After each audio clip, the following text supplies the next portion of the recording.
안녕하세요. 금융특별시민 재무주치 닥터훈입니다. 닥터훈의 초이스, 오늘은 IRP에 대해서 설명을 좀 드리도록 하겠습니다. 지난번 영상에서 연금저축 계좌 활용하는 법, 연금저축으로 환급, 또 투자, 배당까지 다 받는 법에 대해서 설명을 드렸는데요.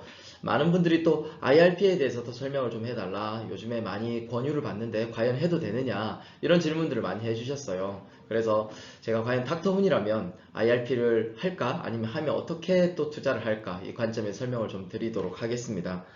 IRP에 대한 기사도 사실 올해부터 굉장히 많이 쏟아졌었거든요. 뭐 148만원 돌려받자, 동아일보에서도 혜택이 더 커진다.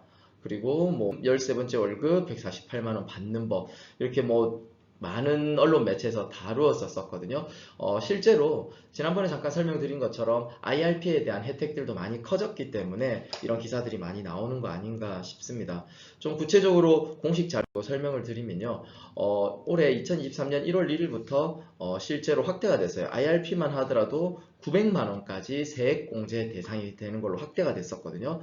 뿐만 아니라 총 급여액 연봉으로 따지면 5,500만원 이하, 그리고 종합소득세 금액은 4,500만원까지는 최대 금액인 900만원까지 이렇게 혜택을 받으실 수 있습니다. 그러면 900만원의 혜택은 어떠냐? 뭐 공제세액을 보면 지방세율을 포함하면 16.5%, 흔히 말한 148만 5천원까지 이렇게 공제를 받으실 수 있거든요. 만약 내 연봉이 5,500만원이 초과되고 종합소득세 금액이 4,500만원 이상이다. 그런 분들도 13.2%, 그래서 118만원, 약 120만원에 가까운 세금을 환급받을 수 있습니다. 내야 될 세금이 있으면 차감을 할 거고요. 그래서 어떻게 보면 연금저축계좌는 600만원으로 확대된 데 비해 IRP는 900만원이기 때문에 혹시라도 내가 연말정산에 대해서 할 것이 별로 없다, 개인사업자분들께서도 처리할 것들이 많이 없어서 세금이 걱정된다 하는 분들에게는 이 IRP만 가지고도 900만원까지 공제를 받을 수 있다는 것은 굉장히 큰 메리트가 아닌가 생각이 좀 듭니다. 그러면 IRP 계좌의 장점은 뭐가 있는지 좀 말씀을 드리면, 일단 확정입니다. 확정이라는 것이 가입만 하더라도 16.5%에서 13.2%의 세금 환급은 확정입니다. 이자로 따진다라고 하면 내가 900만원을 어딘가 예치를 했는데 148만원 돌려받는데, 이자로 따지면 굉장히 파격적이죠. 거기다가 12월 이번 달까지만 하시면 되기 때문에 그런 메리트가 더 부각되는 게 아닌가 싶습니다. 뿐만 아니라 과세이연, 지난번에 설명드렸었죠. 이익이 난 수익금과 추가 납입하는 것까지 합쳐서 이연 효과가 있다. 세금을 뒤로 미루어 주기 때문에 세금까지 복리 효과로 불릴 수 있는 장점이 있죠. 거기다가 연금 수령 시에는 저율로 세금을 낼 수 있다. 이것도 한번 말씀을 드렸습니다. 다음 장에서 설명을 드릴 거고요. 뿐만 아니라 상품액분만 보면 연금저축 계좌보다 훨씬 더 다양한 상품이 있는 것 같아요. 특히나 원금이 보장되는 예금 등, 여기 예금은 일반 1금융 예금뿐만 아니라 저축은행 예금, 우체국 예금까지 이렇게 포함이 되거든요. 저희가 지난번 영상에서 우체국 예금은 전액 금액과 상관없이 국가가 보장해 준다라는 영상을 얼마 전에 바로 올렸었거든요. 참고해 보신다면 이런 것들까지 활용해서 IRP 계좌에서 이런 우체국 예금까지도 해볼 수 있는 이런 장점이 있고요. ELS, 뭐 ELB, 다양한 목돈 투자 상품들도 할 수 있고, ETF 당연히 이렇게 가능합니다. ETF는 다만 이렇게 현물로 투자하는 ETF만 가능하고요. 선물이 포함된 ETF는 제한이 되기 때문에 그런 부분들은 조금 우리가 알고 하시는 게 좋을 것 같습니다. 연금 수령 시 저율 과세라고 말씀을 드렸는데,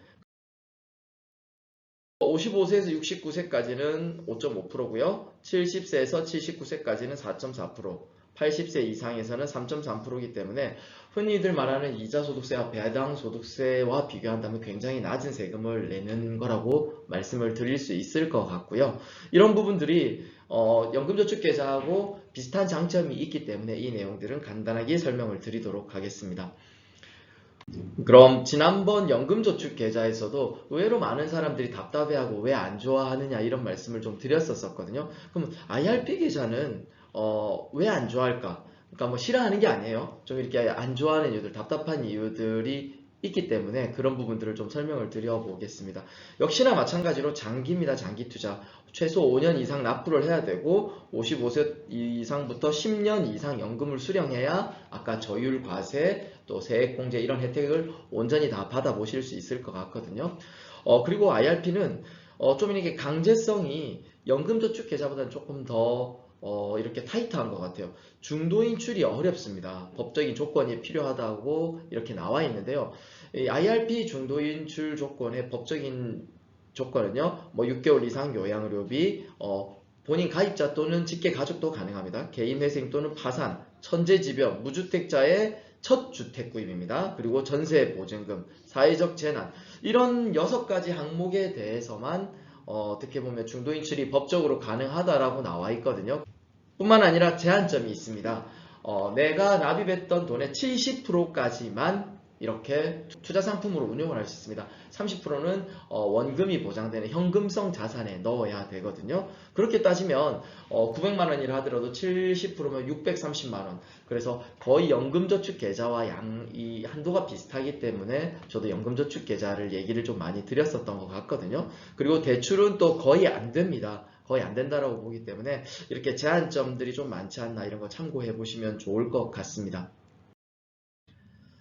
한국 사람들이 장기 투자 잘 못한다라고 말씀을 드렸었잖아요. 이것도 지난번 영상에서 말씀을 드렸었는데 워렌 버핏은 내가 갑작스럽게 죽는다면 모든 자산의 90%를 꼭 인덱스 펀드에 투자하라고 했었습니다. 왜 우리 투자의 구루라고 하는 워렌 버핏은 90%나 인덱스 펀드를 넣게 했을까? 사람들이 시장을 산다라는 구조를 잘 모르는 것 같아요. 그래서 제가 강조해서 말씀드리는 영상인데 워렌 버핏이 말한 시장 인덱스 펀드는 S&P 500입니다.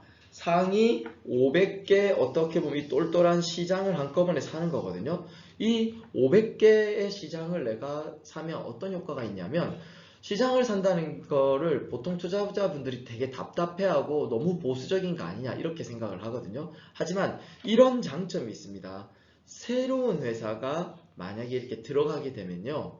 예를 들어가서 우리 최근에 많이 떴었던 뭐 테슬라라든지 아마존 이런 회사들이 S&P 500에 새로 편입되면 그 500등 하던 조금 이렇게 올드한 회사들은 퇴출이 되게 돼요.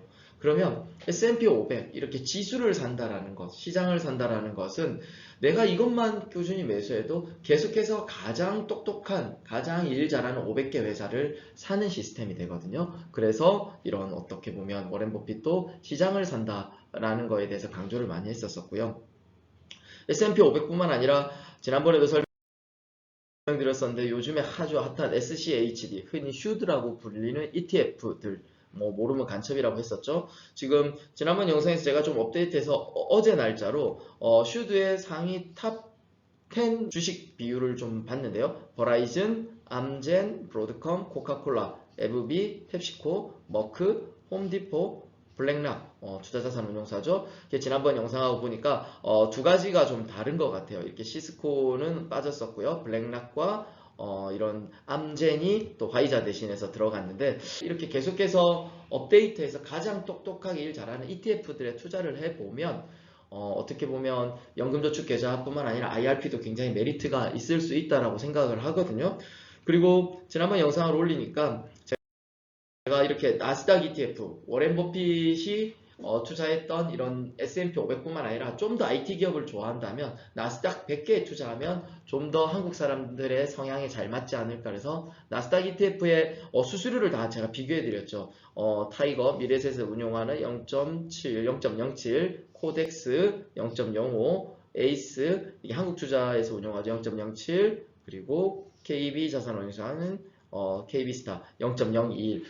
댓글에 그런 얘기 해주셨더라고요. 총 보수뿐만 아니라 뭐 매매 비용이라든지 기타 부대 비용까지 비교해 봐야 되는 거 아니냐 이런 댓글을 달아주셔서 실제로 제가 기타 비용 그리고 매매 비용 부대 비용까지 확인해 보니 그럼에도 불구하고 KB스타의 KB자산운용의 나스닥 100이 가장 수수료가 저렴해서 이거를 좀 추천을 드리는 바고요. SCHD 미국 배당 다우존스 ETF 아까 흔히 말하는 슈드를 추종하는 한국형 ETF라고 말씀을 드렸죠. 이것도 역시 비교를 해보니까 총 보수는 0.01이 다 비슷했어요. 근데 매매 비용, 기타 비용까지 다 이런 수수료를 비교해보니까 미래에셋의 타이거 미국 배당 다우존스가 가장 수수료 부분에서도 좀 메리트가 있었던 것 같습니다.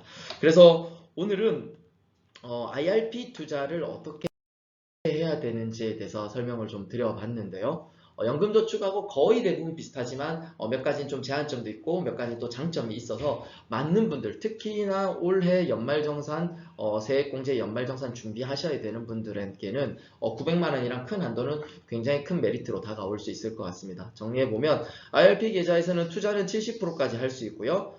장기 투자를 시스템적으로 하기에는 연금저축 계좌나 IRP 계좌가 굉장히 장점이 있다. 뿐만 아니라 이걸 좀 투자라는 측면에서 얘기해보면 SCHD에 투자해서 배당을 좀 추구할 수 있고요. 또 나스닥 지수 수익률을 또 같이 가져갈 수 있고 시스템적으로 투자할 수 있게도 괜찮다. 다만 IRP는 중도 인출이나 대출은 제한이 되기 때문에 이런 부분들은 잘 유의해서 투자하시면 좋을 것 같습니다. 오늘은 IRP에 대해서 알아봤는데요. 다음번에 더 좋은 컨텐츠로 여러분들에게 도움이 되는 정보를 가지고 오도록 하겠습니다. 감사합니다.